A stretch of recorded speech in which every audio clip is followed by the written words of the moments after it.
singer, songwriter, arranger, performer, Angelique Musique.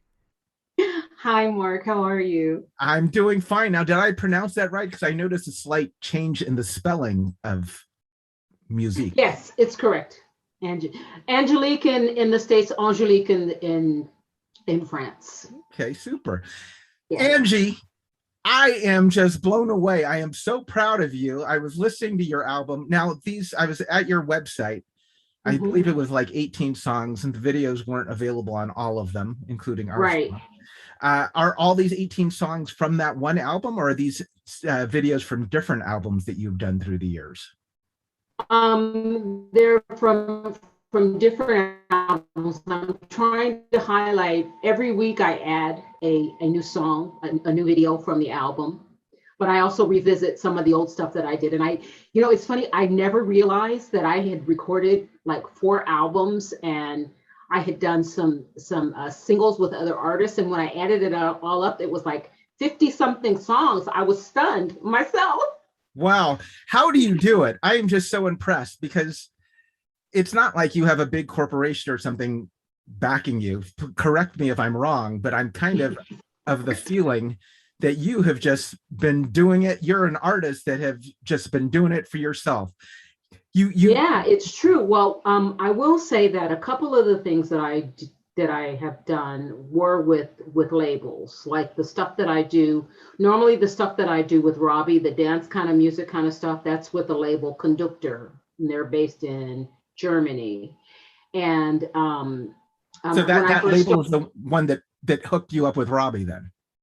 yeah, what hooked me up with Robbie? Is that what you asked? Yeah, I thought you said, I think I saw on your website too what you just mentioned, conductor. Wait, it's a Yes, yeah, that Conductor. you're, and is that exclusive, or do they just handle your European distribution? How does that all work? Well, for the dance stuff, it's pretty much exclusive. And what's really interesting though is the story behind that.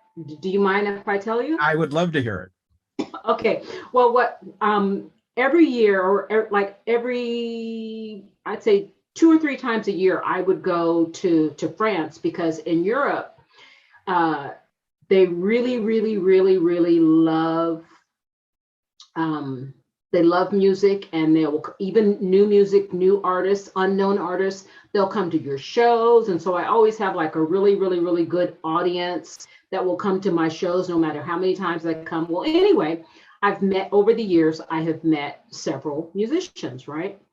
And a musician friend of mine was contacted by a friend of his who was looking for a singer to work on this song for him. So we started communicating, this new friend and I, who turned out to be Robbie, we started communicating via Facebook. And via Facebook, we decided to work on this song.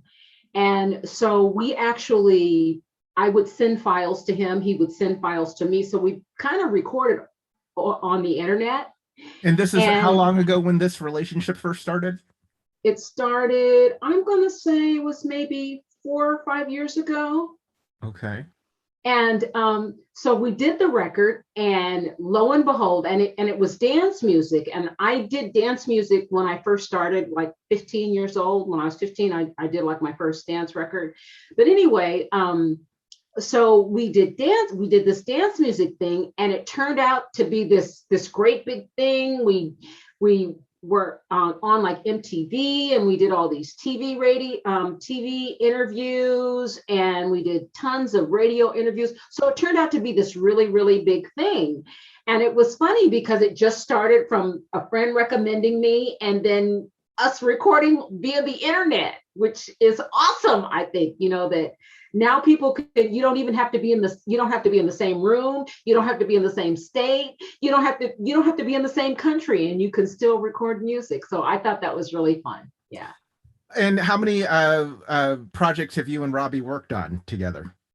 Robbie and I have worked on, now I'm gonna say 1, 2, 3, maybe 4 or 5 records we've done. And did he produce this whole album, your latest album, or did he just produce certain tracks on it? On this particular album, I was actually the producer. I produced, and yeah, Wow, wow. Well, Yeah. that dance now is off the charts. Yeah. All Day Sucker, Hair, Gangsta, so many On the Edge and Beyond, so many tunes on that album. I mean, I am just so impressed. I know we met, oh, I'm guessing 20 years ago now.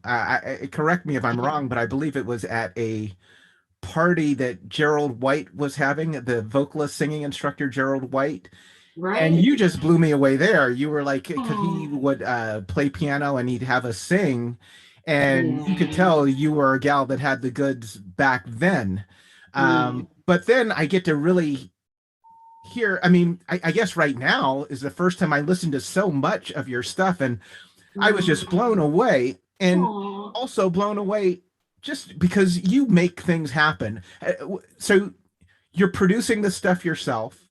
yeah. How can you walk us through the process of coming up with the concept for your album when you decide you want to do it, Mhm. and the hill that you have to climb to actually make it happen? And does it get easier with each album, or is it still the same kind of how can an artist do what you did? Because artists should be doing what you're doing.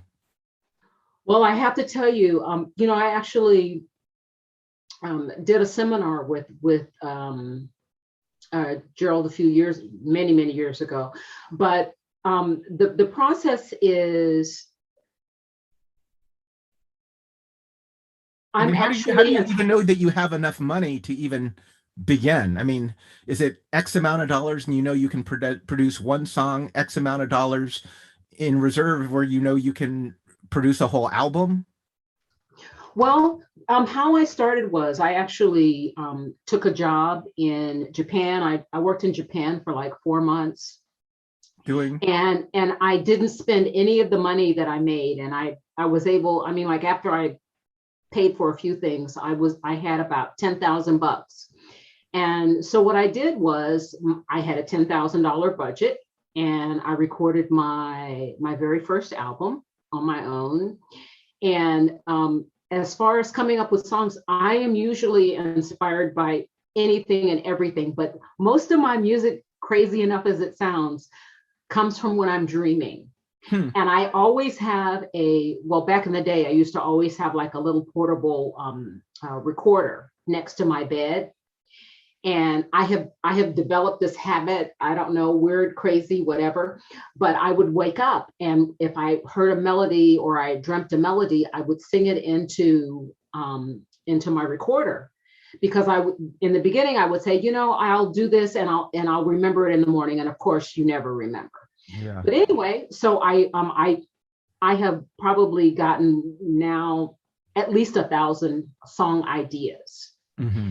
And then when I'm awake, then I come up, I'm able to expand on those ideas. So I'll maybe record 25 songs, and out of the 25 songs that I record, then I will come up with an album. And these songs that you record, is this something you just do at your own home as kind of a rough cut before actually starting to polish it then? Well, I do all of like I use Finale. And so I'll play into Finale so that I have charts. Okay. Hmm. Because I consider myself like a D-level piano player, but I can compose well enough to have a basic idea of how I want the songs to go. And I notate everything for the musicians. The musicians come in and record the music. I do the vocals, do the background vocals, have my friend background singers. And that's one thing that's really cool when you're an artist and you're a musician. Like I'll do background for somebody on a project, and then when I need background done on a project, they'll do background for me, or I'll do something for a musician, and when I need something done, the musician. So we kind of like barter. Yeah, and I like the fact that it that you do like to use real people too versus Always. synthesized. Always. I prefer, and the reason that I do that and is because I really like that I come up with an idea, but I think that, like, for example, I'll use a keyboard player that will add colors that I wouldn't even think of.